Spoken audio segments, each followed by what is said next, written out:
سلمان ایک عام سا نوجوان تھا جس کی زندگی ایک معمول کے مطابق گزر رہی تھی۔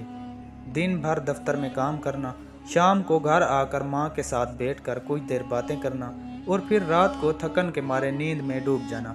زندگی کی اس یکسانیت نے اس کی روح کو ساکت سا کر دیا تھا۔ ہر دن پہلے دن کی طرح لگتا تھا اور ہر رات پچھلی رات کی نقل ہوتی تھی۔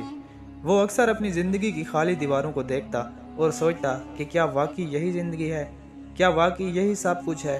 مگر قسمت کو شاید کچھ اور منظور تھا۔ ایک رات جب بارش کی بوندیں کھڑکی کے شیشوں پر سرگوشیاں کر رہی تھیں اور کمرے میں مدھم سا اندھیرا چھایا ہوا تھا، سلمان اپنی ماں کی پرانی چیزوں کو ترتیب دے رہا تھا۔ وہ ہر چیز کو چھوتا تو اسے ایسا لگتا جیسے ماضی کی یادیں اس کے ہاتھوں میں سما جاتی ہیں۔ اچانک ایک پرانا سا لکڑی کا ڈبہ اس کے ہاتھ لگا جس پر دھول جمی ہوئی تھی۔ اس نے جھجکتے ہوئے ڈبے کو کھولا تو اندر ایک سنہرے رنگ کی گھڑی رکھی ہوئی تھی۔ یہ گھڑی عام گھڑیوں جیسی نہیں تھی، اس کے کانٹے ایک مخصوص ترتیب میں رکے ہوئے تھے اور اس کے شیشے پر عجیب سے نقوش بنے ہوئے تھے۔ سلمان نے گھڑی کو ہاتھ میں لیا تو اسے ایسا لگا جیسے پورے کمرے کی ہوا رک گئی ہو۔ کمرے میں ایک پراسرار سی خاموشی چھا گئی۔ اس نے گھڑی کو الٹ پلٹ کر دیکھا اور اتفاقاً اس کا بٹن دبا دیا۔ لمحہ بھر میں وہ پورا کمرہ ہلنے لگا جیسے زمین کے نیچے کچھ حرکت کر رہا ہو۔ سلمان کا دل زور زور سے دھڑکنے لگا، آنکھیں خوف اور حیرت سے پھیلی ہوئی تھیں۔ اچانک کمرے میں موجود گھڑی کی سوئیاں الٹی چلنے لگی۔ لمحے بھر میں وہ خود کو اسی کمرے میں پایا، مگر ماحول کچھ بدلا بدلا سا تھا۔ سب کچھ پرانا، دھندلا اور سیاہی میل ہو چکا تھا۔ وہ حیرت زدہ ہو کر کھڑا رہا۔ کھڑکی سے باہر دیکھا تو پورا شہر جیسے 50 سال پیچھے چلا گیا ہو۔ گلیوں میں لوگ پرانے لباس پہنے چل رہے تھے، گاڑیاں قدیم زمانے کی تھیں اور دکانوں پر پرانے زمانے کے بورڈ لگے ہوئے تھے۔ سلمان کا دل زور زور سے دھڑکنے لگا۔ یہ سب کیا ہو رہا تھا؟ کیا وہ واقعی وقت میں پیچھے جا چکا تھا یا یہ سب اس کا وہم تھا؟ وہ باہر نکلنے کے لیے دروازے کی طرف بڑھا، مگر جیسے ہی اس نے دروازہ کھولا، سامنے ایک بوڑھا شخص کھڑا تھا۔ اس کی آنکھوں میں ایک عجیب سی چمک تھی۔ وہ سلمان کو دیکھ کر مسکرا رہا تھا۔ تم یہاں پہنچ گئے؟ میں کب سے تمہارا انتظار کر رہا تھا۔ سلمان نے حیران ہو کر پوچھا، آپ کون ہیں اور آپ مجھے کیسے جانتے ہیں؟ بوڑھے شخص نے ایک لمبی سانس لی اور بولا، وقت کی چالاکی ہر کسی کو اپنی گرفت میں لے لیتی ہے۔ تمہیں بھی لے آئی۔ یہ گھڑی تمہارے نصیب میں لکھی گئی تھی۔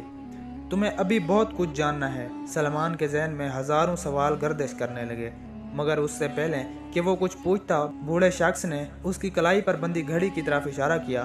یہ گھڑی تمہیں وقت کے پردے کے پیچھے لے جا سکتی ہے، مگر یاد رکھو، ہر سفر کی ایک قیمت ہوتی ہے۔ جو سوال تم وقت سے پوچھو گے، اس کا جواب تمہیں اپنے کسی قیمتی لمحے سے دینا ہوگا۔ سلمان کے جسم میں جھرجھری دوڑ گئی۔ اس نے اپنے آپ کو یقین دلانے کی کوشش کی کہ یہ سب ایک خواب ہے، مگر وہ جانتا تھا کہ یہ حقیقت تھی۔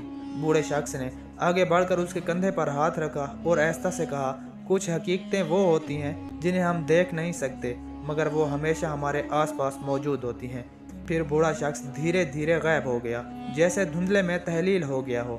سلیمان نے حیرانی سے اپنی کلائی پر بندھی گھڑی کو دیکھا۔ وہ جان چکا تھا کہ یہ گھڑی عام گھڑی نہیں ہے، یہ وقت کا راز تھی، ایک ایسی چابی جو ماضی اور مستقبل کے دروازے کھول سکتی تھی۔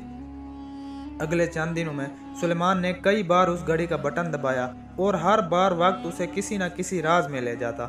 کبھی وہ اپنے بچپن میں جا پہنچتا جہاں وہ اپنی ماں کی گود میں بیٹھا تھا، کبھی وہ اپنے کالج کے دنوں میں چلا جاتا جب زندگی میں صرف خواب تھے اور پریشانیاں نہیں، مگر ہر بار جب وہ واپس آتا اس کی زندگی کا کوئی نہ کوئی لمحہ کم ہو چکا ہوتا۔ ہر سفر کے ساتھ وہ مزید تنہا ہوتا جا رہا تھا۔ وقت اس سے قیمت لے رہا تھا اور وہ قیمت تھی اس کے یادیں، اس کے جذبات، اس کے رشتے۔ ایک رات جب پورا شہر نیند میں ڈوبا ہوا تھا، سلمان نے گھڑی کو آخری بار دیکھا۔ وہ جانتا تھا کہ اب اس کے پاس ایک آخری سفر کا وقت باقی ہے۔ وہ جاننا چاہتا تھا کہ اس کی زندگی کا اصل راز کیا ہے۔ گھڑی کا بٹن دبایا اور لمحے بھر میں وہ خود کو اپنی ہی قبر کے پاس کھڑا پایا۔ اس کے نام کی تختی پر تاریخ لکھی ہوئی تھی، 2025۔